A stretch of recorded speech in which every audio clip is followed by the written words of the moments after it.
CBSE term 2 preparation series video number 7 macroeconomics का important topic consumption and saving function and investment multiplier, यानी कि इन दोनों topic को इस सिंगल वीडियो में हम क्लियर करने वाले हैं, जहां पर आपको कंजप्शन फंक्शन सेविंग फंक्शन के बारे में बताया जाएगा, साथ ही साथ इन्वेस्टमेंट मल्टीप्लायर क्या होता है इसके बारे में बताया जाएगा। पूरी वीडियो को देखिए लास्ट तक तो समझ में आ जाएगा। मैं हूं नकुल सर और आप देख रहे हैं द इकोनॉमिक्स गुरु। सब्सक्राइब नहीं किया है, आप नए हैं तो सब्सक्राइब जरूर कर लीजिएगा और शेयर जरूर कीजिए अपने दोस्तों के बीच में। चलिए शुरू करते हैं बिना किसी बकवास करते हुए। कंजप्शन फंक्शन क्या होता है? What do you mean bye consumption function? Consumption function means that relationship between the consumption and expenditure and income.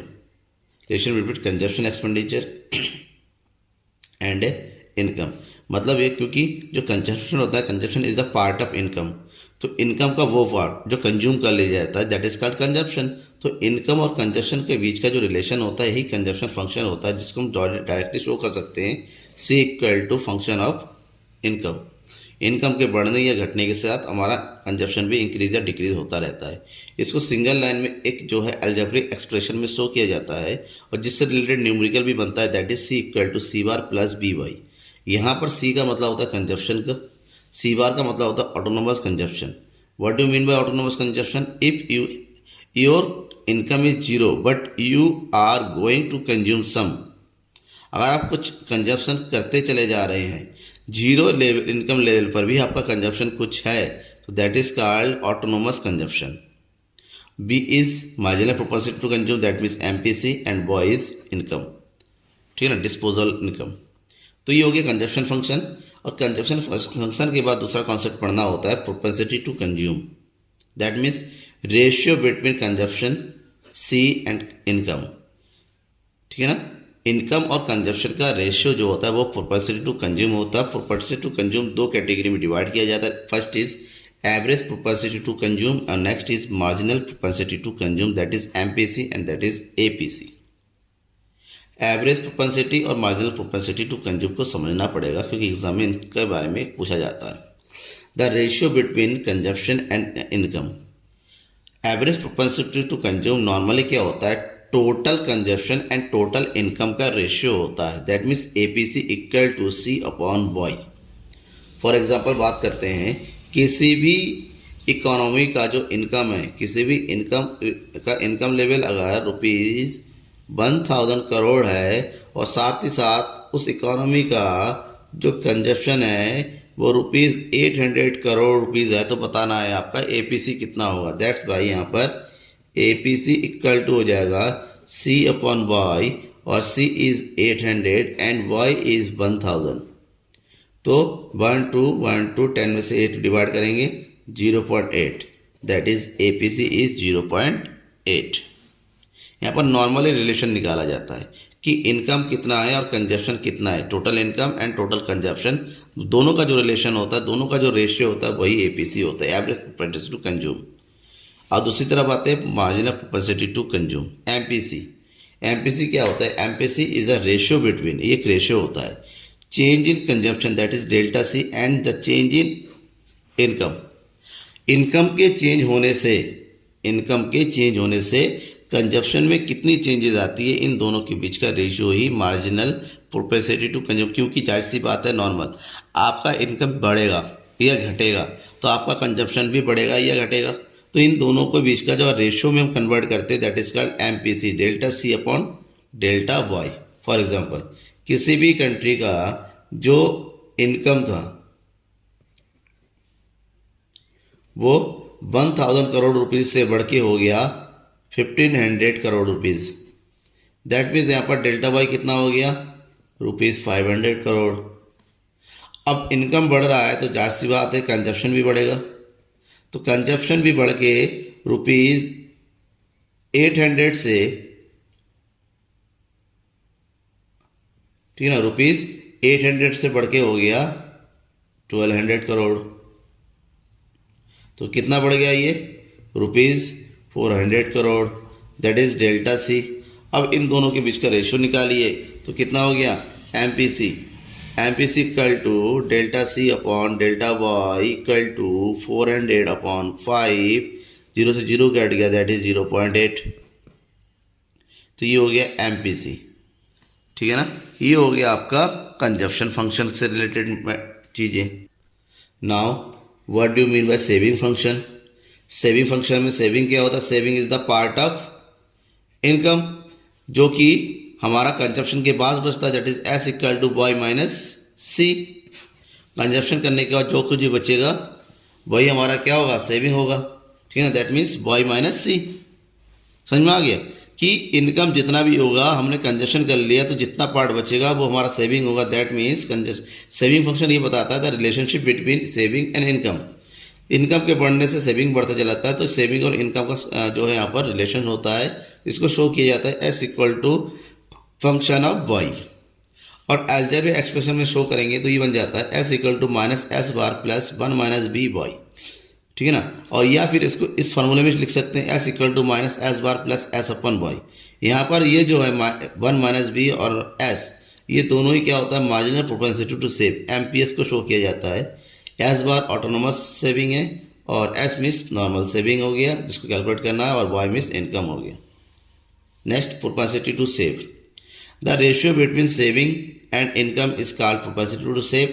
That are two type. First is average propensity to save and next is marginal propensity to save. That is APS and MPS.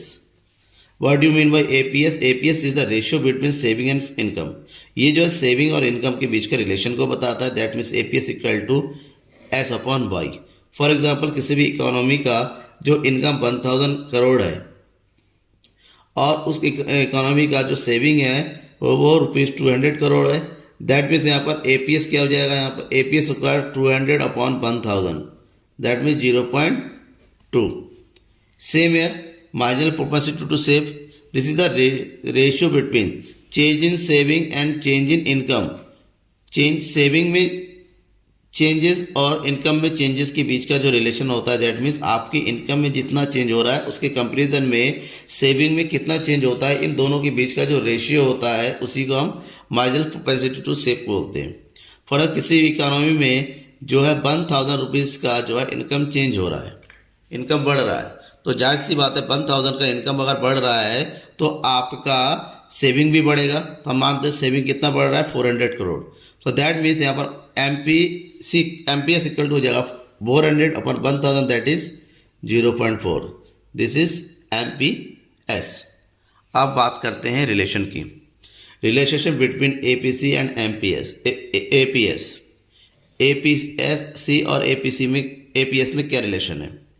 Normal relation बताया जाता है कि APC and APS equal to 1, एक होता है।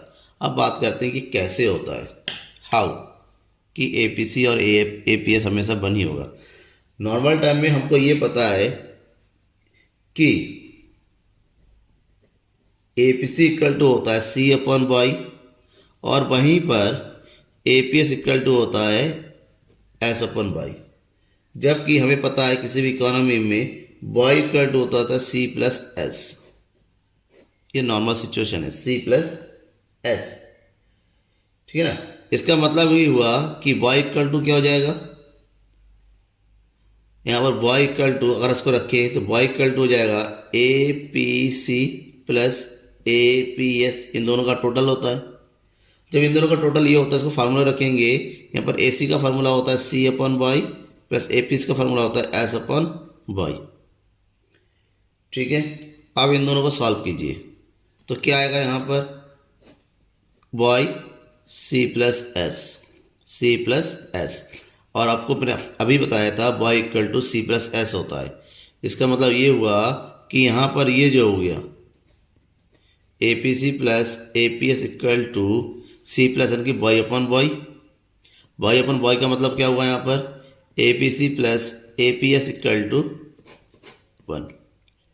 अब अगर A P C यानी कि एवरेज प्रोपेंसिटी टू कंज्यूम और एवरेज प्रोपेंसिटी टू सेव का टोटल 1 होता है, तो यहाँ पर एक और फार्मूला बन जाता है। पहला, दूसरा फार्मूला बन जाता है कि A P C equal to होता है 1 माइनस ए पी एस, और तीसरा फार्मूला हो जाता है A P S equal to 1 minus A P सी।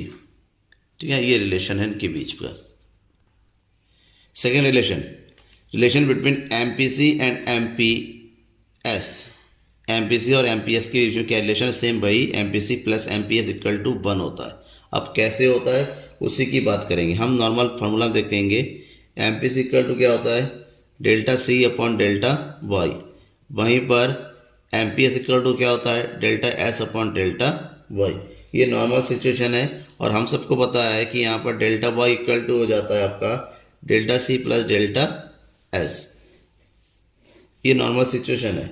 इसका मतलब ये हुआ कि अगर हम M P C plus M P S को ऐड कर देते हैं तो हमारा बन जाएगा delta C upon delta Y plus delta S upon delta Y.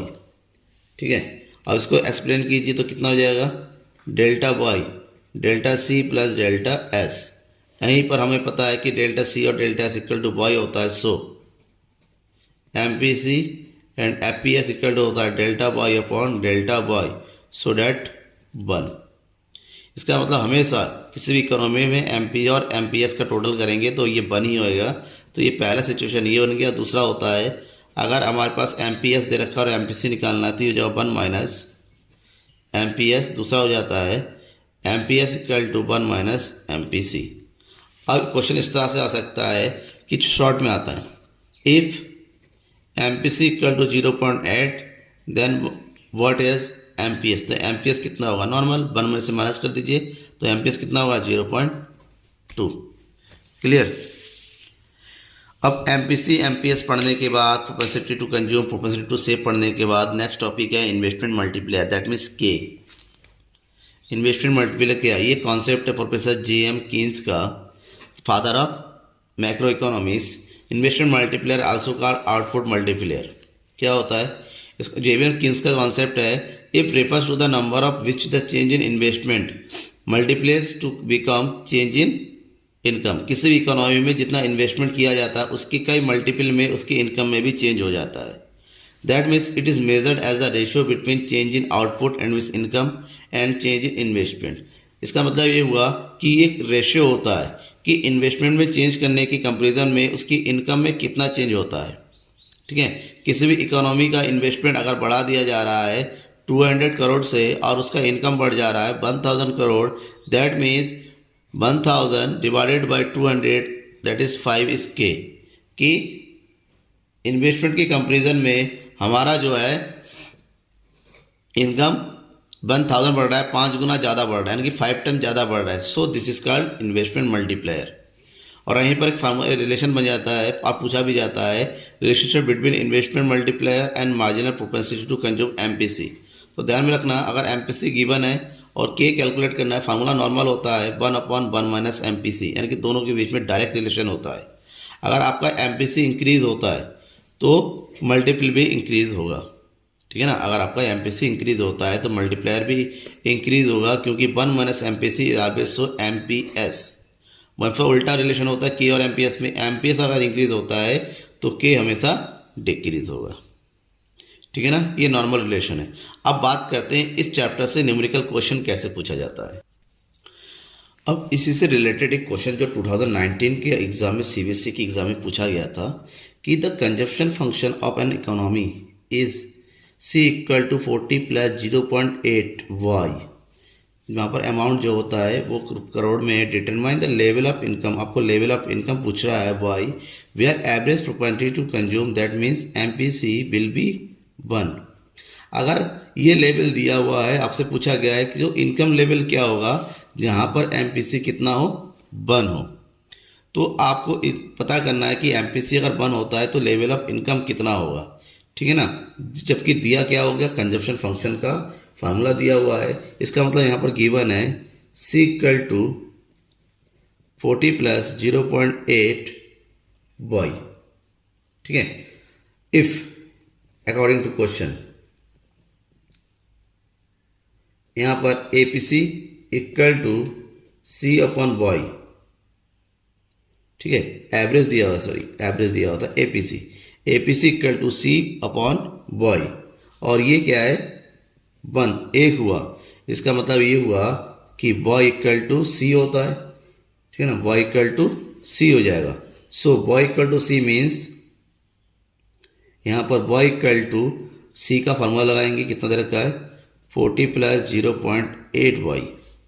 ठीक है, और 8 वाई को उधर करके Y minus 0.8 Y equal to 40, that is 0.2 y equal to 40, that means y equal to जाएगा 40 upon 0.2, that means y equal to 0.0, 2 2 ज़ा 4, 200। इसका मतलब होता है कि हम अगर हमारा इनकम लेवल जो है ₹200 करोड़ हुआ तभी जाके हमारा APC जो है कितना हो जाएगा, 1 होगा। ठीक है, ये हमारा नॉर्मल आंसर है।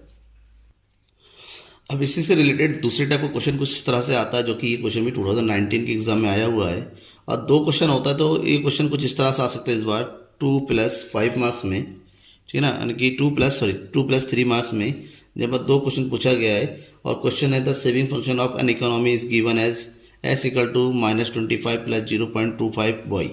If the plan investment is 200 crore, calculate the following: equilibrium level of income in the economy and aggregate demand at income 500 crore.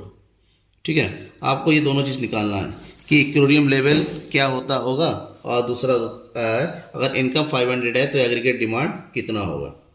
तो सबसे पहली बात तो है इक्विलिब्रियम लेवल निकाल लेते हैं। चलिए, क्या होगा, हमको हमारे पास दिया है हमारे पास कि S इक्वल टू -25 + 0.25 y।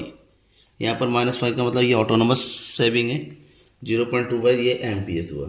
ठीक है, अब यहाँ पर एक चीज़ और दे रखा, plant investment, that is I दिया हुआ, I इक्वल टू ₹200 करोड़, और हमको पता है at equilibrium level, at equilibrium के टाइम में हमेशा S इक्वल टू क्या होता है, y होता है। इसका मतलब होता है ये फार्मूला जो हम यूज़ कर रहे हैं S इक्वल टू y, ठीक है ना, तो ये हो जाएगा हमारे पास कितना, S का फार्मूला लगाते हैं, S की जगह -25 + 0.25 y इक्वल टू, और I तो दिया हुआ है 200। सॉल्व करते हैं इसको, अब -25 उधर चला जाएगा, ये हो जाएगा 0.25 y equal to 200 + 25, that means 225 0.25 y, तो y equal to 225 upon 0.25, point हटाना है तो ऊपर 2 जीरो बढ़ाएंगे, 25 से 225 को काटिए तो 25 पंजे 25 25 9 जा हो जाएगा। ठीक है ना, दैट 9 टाइम कट जाएगा 2 zero, that means y equal to 9।